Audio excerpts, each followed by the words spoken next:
Welcome back to the weekly show here at Pinkbike, and today we're talking all about backcountry mountain bike adventures. We've got Matt Beer in the house. He's also going to share with us a 2 minutes of tech segment, and then we're going to wrap it up with the Trailforks Trail of the Week. Let's jump in. Alrighty, today I'm joined by Matt Beer here, and he and I both have been chasing the backcountry mountain bike highs for the last couple weekends. So we're going to talk about what we carry on our bikes and how to make your backcountry adventure a success. Matt, tell us about your latest adventure this past weekend. What went good? Well, it just started with a couple single day rides, so no overnights, but great conditions out there, some thunderstorms brewing, but made some appropriate and unlucky decisions to go or not go in certain places. Mm-hmm. Yeah, but the trails are running mint, all the snow is cleared out, down trees are clear for the most part, and just time to get after it. Definitely something to think about in the backcountry. There's always like some down trees just lingering. So the past couple weekends, Matt and I have both headed out to some of our favorite places, the Chilcotin Mountain Range, which from where we live, it's about 3 hours kind of northwest of here. So it's proper backcountry. Like there is no service out there. There's literally no amenities aside from a lodge that if you're lucky, you might be able to get a burger after your ride.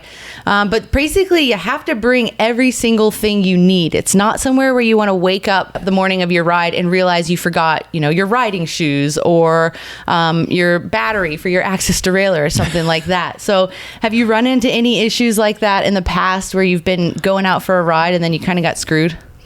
Personally, not myself. I usually go over prepared, tend to drive myself and all the gear to the trails. But if you're like car sharing or you're bringing a friend, make sure that you give them a list, double check that. It's even handy to have somebody else go through your stuff and make sure you double check all those things. Mm-hmm. And spares, things you wouldn't think of, always good to have, even for your car, got to get there and get back. That is very true. We did okay with our vehicle this time, but then as soon as we rolled back into Whistler, the transmission engine light came on. So thankfully that didn't happen while we were out there. Some of the bad stuff that I've kind of run into the last couple weekends, and thankfully it wasn't on my big backcountry adventure, but we had a broken carbon rim in the Alpine the other day of Whistler. My homie Hugh had to literally run down. It was 1,400 meters of elevation because we tried everything to fix this rim and it was not rideable. So he had to run out. That was a huge, terrible time for him. We had a great ride down. And then also, totally unlike me, but I've been slicing tires lately, and I don't know what it is, if I'm just a hack and picking bad lines, but I've used quite a few tire plugs lately, and I gotta say, the bigger the hole, like one of them I could fit my pinky into. We actually use like a tire plug from a vehicle for like a car tire. So they're definitely thicker. They're nice to have in the pack. Then you don't run through all those little bitty ones that come with like your multi-tool or whatever. And then some other things that have been kicking up lately, like you said earlier, thunderstorms. Yeah. Thunderstorms and lightning. Seems like that's totally this time of year. It's an alpine kind of normal event that happens usually in the middle of the day. The lightning strikes can lead to fire and stuff later on. So what are some tips that you have for just managing your time in the alpine, I suppose, and then just making sure you have the right gear? Yeah, I mean, it depends on your route. Definitely checking the weather, using multiple models to kind of see when those storms might roll in and think about the timing of when you're going to be up at the highest point. And if you have a bailout option, what a second alternative might be to getting down off of those areas. Because, we got unlucky where we had the storm kind of roll in when we were down low, and then it passed. And as we got up high, we just made the decision to keep going. And then it came back right at the worst possible moment. And we had nowhere else to go. Like it was either retreat back through the same exposure or to keep going through the same exposure, and we decided to keep going because it was a much shorter distance. You can get unlucky and can't always plan for those things, but definitely look ahead and try and forecast the time and the weather. Yeah, and just have more gear than you think you need. Like I tend to kind of always bring a windbreaker with me, because if you climb up 1,000 meters of elevation, it's going to be a little chillier. It's going to be a little windy up there on the mountain passes.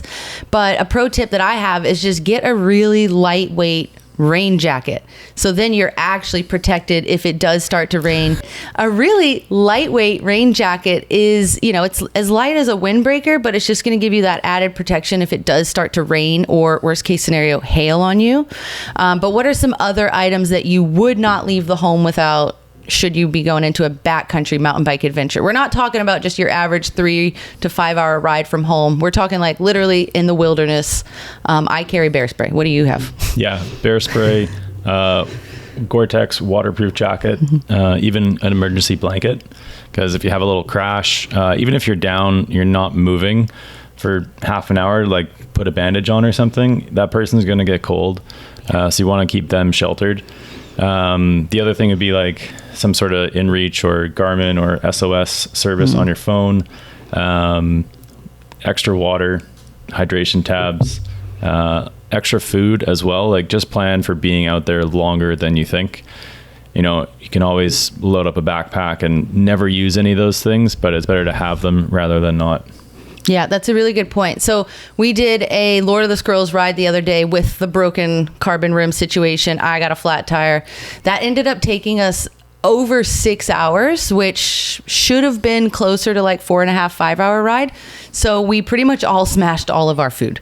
And then in the Chilcotins, we went for what is more of a backcountry, really far adventure. And it only took about 5.5 hours. But because we had that experience in the Alpine here in Whistler, all of us packed way more food than we thought that we could ever eat through. Because, in those situations when you're up there and you've got either an injury, you're waiting on a heli evacuation possibly, or just fixing flat tires and broken bikes, like things can escalate quickly. So just carry more food than you think you need, or just like even lightweight Cliff Bars or something that pack a whole lot of calories and nutrition in one. I've got some notes here so that I don't forget. So you said Garmin InReach. I think it's worth mentioning something with a two-way communication device so that not only can you push the SOS button and let your people know where you are or what sort of injury you've got there, but then you can get information back from them also. Maybe they're saying like, help is on the way, stay put. Water filter, that's just something I always carry. It fits it's literally this small, fits either in my bike or on my bike. We passed a lot of creeks, but also you should know where you're going. Like when you're planning your route, know if there's water sources that you're passing that you could potentially fill up. First aid kit, I actually brought my little first aid kit here. I've shown you guys first aid kits in the past. I'm a big fan of a first aid kit. But this one has a little tourniquet with it, and it's got a splint here, and it fits on my bike. So I tell the audience all the time how I hate carrying stuff on my back. So the more stuff I can carry on my bike, the better, and the more likeliness I'm not going to forget it. As far as like items that are perhaps overkill, like maybe, like I said earlier, I wouldn't necessarily bring a windbreaker, but I'd bring a little jacket instead. Is there anything you can think of that's like maybe overkill that it's not really worth carrying into the backcountry? I mean, he likes to over prepare, so maybe a loaded question. Yeah. I mean, there's definitely, something you're going to forget, but all the little things that can get you out of a pinch. Like I had somebody come up to me with a mechanical derailleur and they're like, hey, should I bring this cable? I'm like, yeah, why not? Like it weighs nothing. Mm-hmm. It doesn't take up any space. Bring it with you. Yeah. Maybe and somebody else needs it. Yeah. Cable could be useful if you've got like a mechanical dropper post or something as well. So or even you got to tie something, stitch something back up. Worst case scenario, you could probably stitch a tire together with that. I do want to talk a little bit about first aid because I know that you're qualified in first aid. I have a bit of first aid training myself, but if we're in the situation on a big group ride where we're the injured person, we want to make sure other people in the group have first aid training also. So what are some first aid things that you carry with you that you might have to share with other people? First thing, I have some anaphylactic allergies, so I bring an EpiPen and an inhaler because I also have asthma. But that's really good as well in case somebody you run into on the trail or in your friend group is allergic to bees, and that's not something they always know about. It might be a new allergy, or even for yourself could spark up. So having one of those around is super beneficial. My little first aid pack just has the basics, some Advil, Tylenol, painkillers, I love a steri strip. Yeah, steri strips. And it's pretty small and tiny, but quite useful. Yeah. super small. But it's got everything you need in there, basically. What about, so you've got your EpiPen. Do you tell the group before you go out, like, hey, guys, this is my EpiPen. If something happens, like, this is where it is. This is how to use it? Yeah, definitely, like, depending on the size of the group. Usually when I go off, I'm pretty tight with most of my friends in that group. So but if it's new people, yeah, for sure, just let them know. Maybe somebody else might need that at some point, and they say, hey, Matt has one. Go grab his. Yeah, super, super helpful to know, because I, thank goodness, don't have to use any of those things. I don't have big allergies, don't have asthma, but maybe I encounter something that I am allergic to that I just never knew before. So it's good to know if that information is there. And then also, like, I want to talk about planning a trip. So for me, I definitely pop onto Trailforks. I have an idea in mind of how long the trail is, how much elevation, even like the average time. If it's a route I've never done before, I'll look at the average time and then kind of think like, okay, I'm feeling, pretty fit today. It might take me about that time, or I might be a bit sluggish. It's going to be a bit longer. So I definitely use that information. And then I always have a secondary device to track myself. The phone should never be the first thing, right? Like, we shouldn't rely. It chews batteries, especially if it's cold. So I've always got like a paper map with me, and then maybe a second like Garmin on my computer or something with the route there, just in case. Because in the backcountry, there's not a lot of trail signs. You're usually just following like some old horse trails where we live. So how do you kind of go through routing a plan and making it happen? I mean, yeah, I look at the average ride time, and then it also depends on the size of the group. So, I joked earlier, every person you add to the group, add 15 minutes, but depending on the length of that ride, that can like grow. So yeah, if you have like, I think the first lap we did, which was like 1,000 meters, 25K. So not like a massive day out, but it still took us five hours with that big group of 12 people.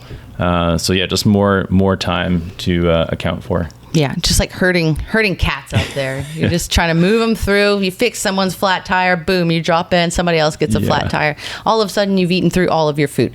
So I don't want this segment to go too long, but I did want to talk about just some backcountry mountain bike awareness. I'm sure there's some stuff that we missed that we, either didn't mention or we forget and we don't carry on our bike. So hop in the comments, let us know what we could have missed or what has saved your butt in the past. Maybe, you carry a roll of duct tape with you, because duct tape can fix like pretty much almost anything.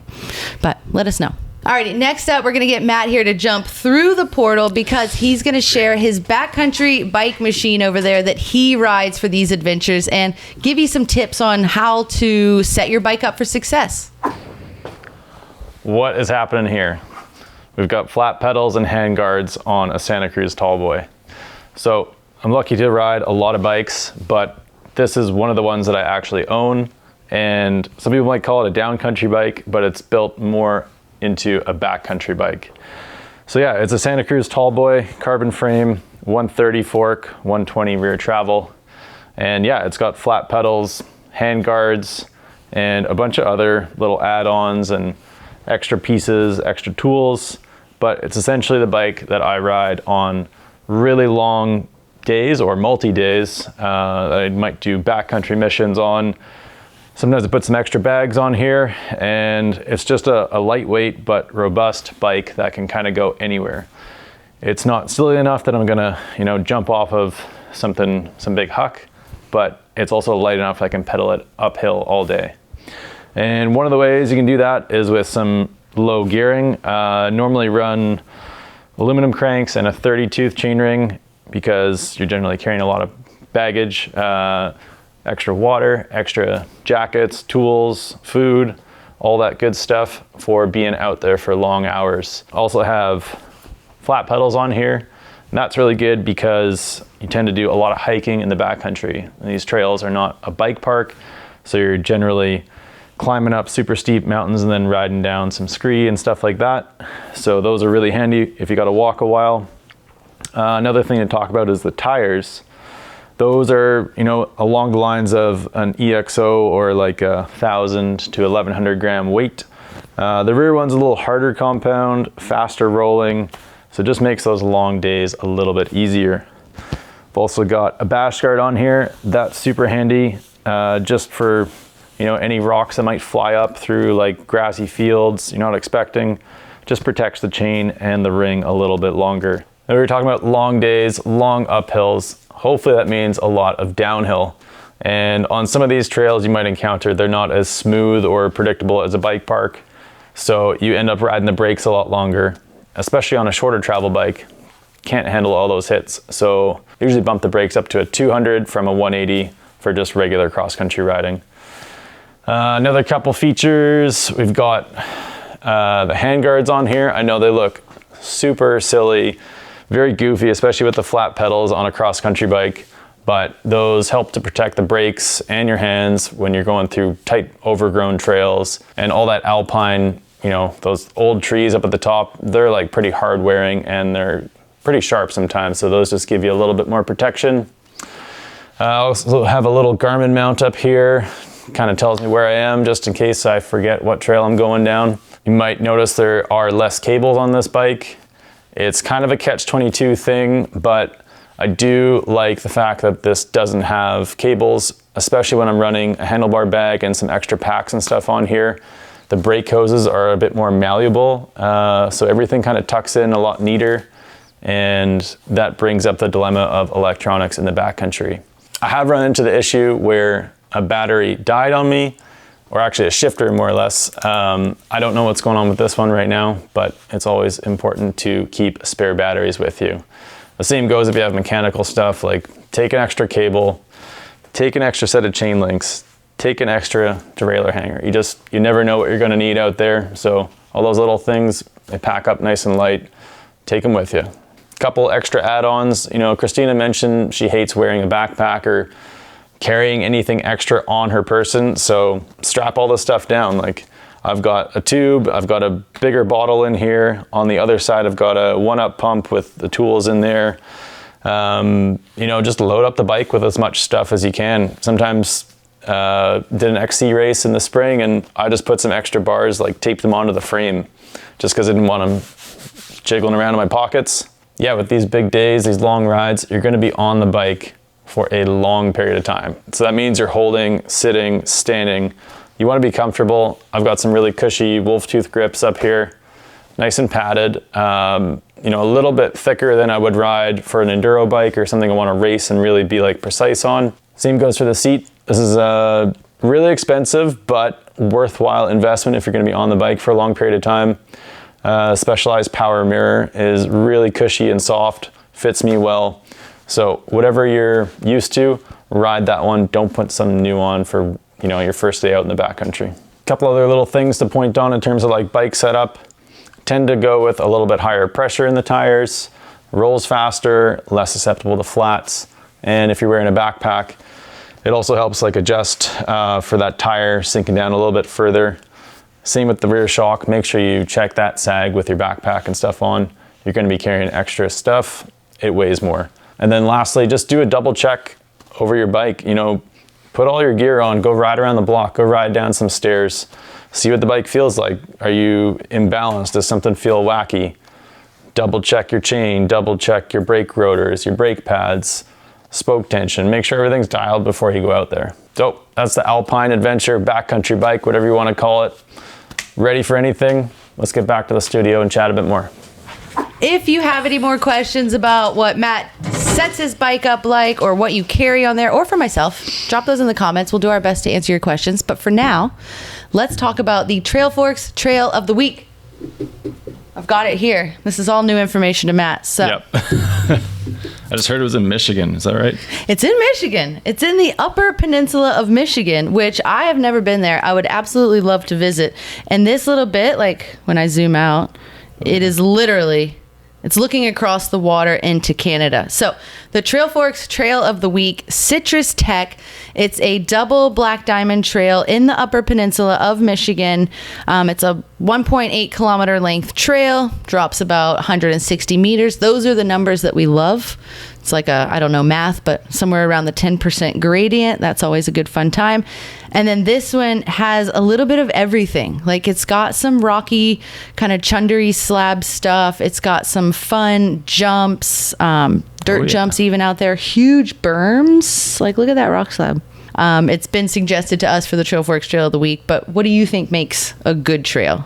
Definitely like the overall, like it has to have like a theme, you know? Like it's either like full tech or full of jumps or full of flow, and just how those, if there are multiple features in one trail, like how those kind of lead into each other.